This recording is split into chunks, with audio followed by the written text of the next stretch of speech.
எல்லாருக்கும் வணக்கம். இன்னைக்கு ஒரு பர்ச்சேசிங் தான். அதுக்கு தான் டவுனுக்கு கிளம்பியாச்சு. எங்களுக்கு வந்து டவுன் அப்படின்னு சொன்னாலே கள்ளக்குறிச்சி தான். அங்கே வந்து எல்லாமே கிடைக்கும். அக்கா கடையில் வந்து பொருள் எதுவும் இல்லாததுனால கள்ளக்குறிச்சி கூட்டிகிட்டு போனாங்க ஹோல்சேல் கடைக்கு. அப்புறம் எங்களுக்கு வந்து விலை வந்து கம்மியாகவும் இருக்கணும், பசங்களுக்கு அட்ராக்டிவாகவும் இருக்கணும்னு பார்த்து பார்த்து வாங்கினோம். அதனால் இந்த ஹை சாக்லேட் வாங்கினோம்.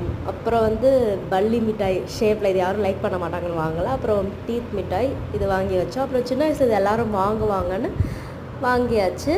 அப்புறம் எல்லாமே பார்த்து பார்த்து ரேட் பார்த்து தான் வாங்கினோம். அப்புறம் இந்த எடக்கல் மிட்டாய் வந்து 90s கிட்லேருந்து இப்போ வரையும் வாங்குவாங்கன்னு வாங்கியாச்சு. ஸ்வீட் பார்த்தாச்சு. அடுத்தது காரம் தான். ஸோ வந்ததில் இதுதான் தேர்ச்சு. அப்புறம் கணக்கு வந்து முடிக்கலான்னு வந்துட்டு சில்லறையை சதற விட்டு கணக்கை எப்படியோ முடிச்சாச்சு. அப்புறம் லாஸ்ட்டாக கள்ளக்குறிச்சிக்கு வந்து ஒரு டாட்டா பாய் பாய் சொல்லிவிட்டு கிளம்பியாச்சு. பாய்.